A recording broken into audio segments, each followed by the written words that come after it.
96.7 KCAL, Roxy's 40. I am Patrick, and it's time to talk to our guy about some sports, and we got some interesting things to talk about. It's Pep. What's going on, Pep? Hey, what's up, guys? We do have some stuff. We're coming off that really busy sports weekend, and it just keeps snowballing this week with lots to get to. But let's start with the NBA Finals because we just had Game 4 last night between Milwaukee and Phoenix. And don't look now, guys, but Milwaukee taking Game 4. It was a battle, 109-103. So what does that mean? It means the Bucks and the Suns are all tied at 2 apiece. So it boils down to now a 3-game series. And I felt like Phoenix was the favorite going in. But guys, I want to hear what you say. But right now, I think it's wide open. I don't know who's going to take this now.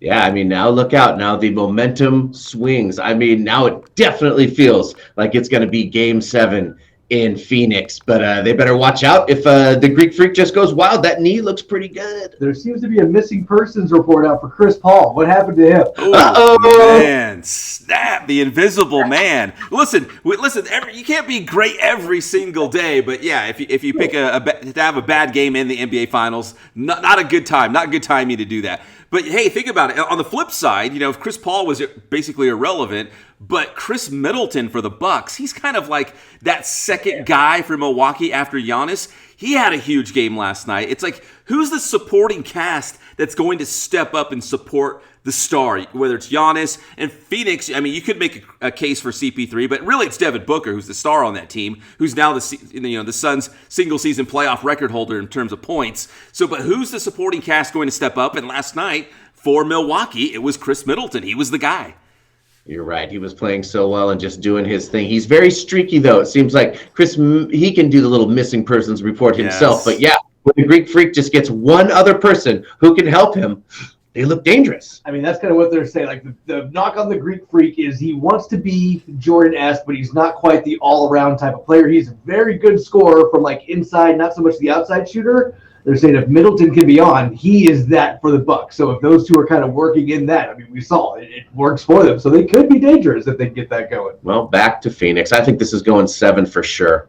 I hope so. They look pretty even right now on the floor, and I hope it goes all 7 because, again, I don't necessarily care about the Bucks. I don't necessarily care about the Suns. I just want a great series, so I'd love to see it go all 7. But if I'm a Clippers fan today, I'm thinking what could have been, because now we're getting the real information about Kawhi Leonard and that knee injury, because the Clippers are probably thinking, man, if we were full strength, we would be in the NBA Finals. We would be the favorite to win the whole thing. But now we're finding out that, Kawhi Leonard had a partially torn ACL. He just had surgery on it. So, guys, remember, we were talking about when he got hurt in the playoffs, we're like, ooh, that didn't look good. I don't know if he's coming back, and he never did. It was bad. Now, did you hear the story, too, that, it came out, was it yesterday or the day before, that he had surgery? And it's like, oh, I'm just hearing this information that he had surgery. Yeah, well, so did the Clippers. The Clippers had no idea. Here we go again with him, Kawhi, not communicating with the team at all, not talking to their doctors, doing his complete own thing. So there definitely is some Kawhi distance here. I think it's just Kawhi distance with the rest of the planet Earth. That too.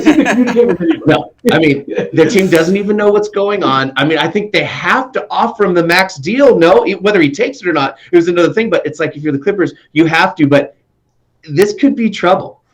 You know what? It's almost like, think about it. When he was with San Antonio, he had that bad, it was like a muscle injury thing. And remember, he went outside the Spurs. He found his own doctor. He went to like New York City. He was trying to handle it on his own, and San Antonio had no idea what was going on. And that was the beginning of the end. That's when he eventually left and went to Toronto. I'm not saying he's doing the same thing here with the Clippers, but it kind of sounds like he's doing the same thing with the Clippers. And I'm a little bit worried because he has the player option, not the team. He has the option if he wants to stay with the Clippers.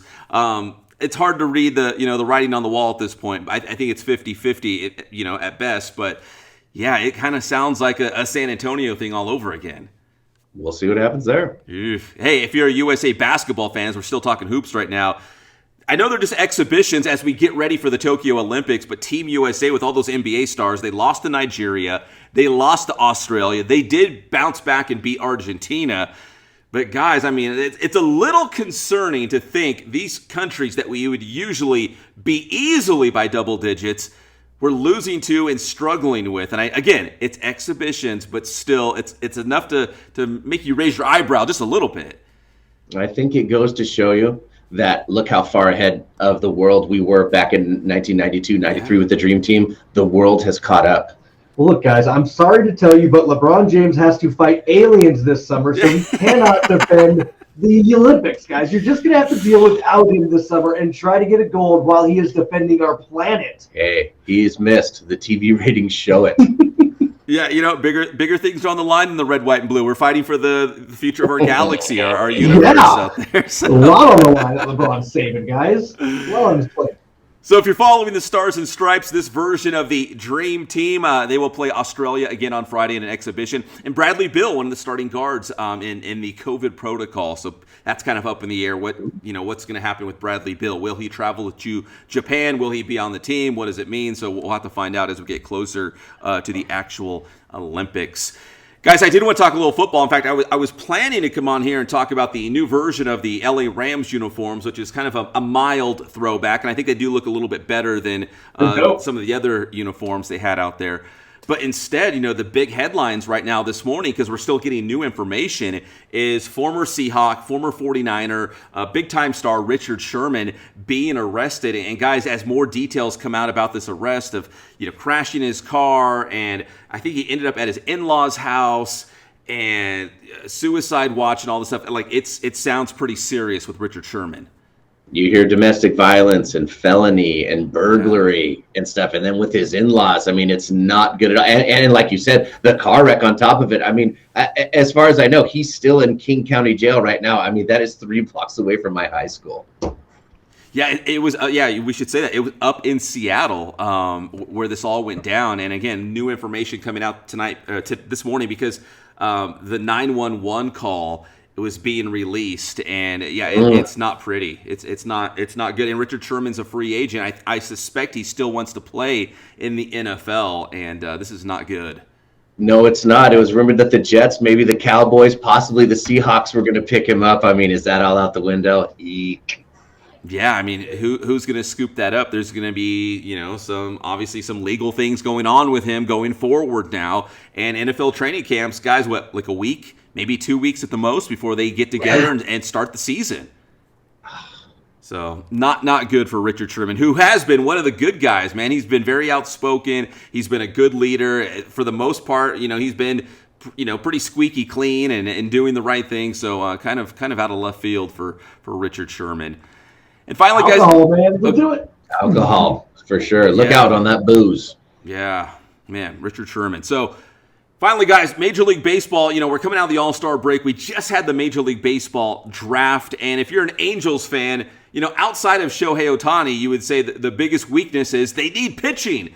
They can hit, man. They got some great hitters. They got a great lineup, but they need pitching. So there's 20 rounds in the Major League Baseball draft, and the Angels took a pitcher in every single round, all 20 of them. So obviously, they also recognize the need that they need pitching bad. How many of these new 20 pitchers can also hit the ball out of the park? Those are the only ones I care about. If none of the 20 can do it, get rid of those 20, give me 20 new ones. It's funny. 40, you bring this up. It's funny because Jared Walsh, who was named an Angels All-Star for the first time this season, just a couple of years ago when he played for the Inland Empire 66ers, they were also experimenting with him because he used to pitch. He was pitching in the minor leagues, and he also was obviously mashing the baseball. He's a great hitter. We saw he's an all-star now. But I think the Angels are open to that idea because they were tinkering with that here at Inland Empire with our guy Jared Walsh, who's now an all-star. Yeah, being just a pitcher is out these days. You're going to have multifaceted tools. I want everybody to be a multi-tool player. That's what I want. First base and pitcher, catcher and pitcher, outfielder pitcher. Modern day Babe Ruth, please. Let's order one up. You do make a good point. I'm losing my train of thought. I lost it.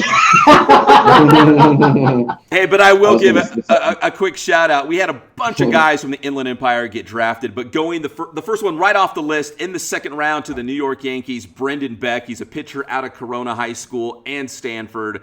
So congrats to all our guys who got selected, but the first one off the board was Brendan Beck, a second round pick. And guys, that's some pretty serious money. He's going to get some good paychecks coming his way. No, to be a pitcher, you're right, though. What I was going to say is that all teams, you can tell, took a bunch of pitchers because they figured they developed 20 young pitchers or whatever. Well, maybe a couple of them could be that star. Yeah. Well, it's a good thing baseball, you can get drafted if you ever just touch the ball. That's right. And Brendan Beck, our guy Brendan Beck, a pitcher. Not by chance, a pitcher.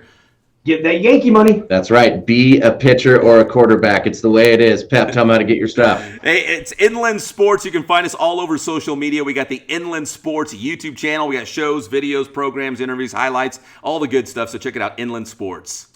Thanks.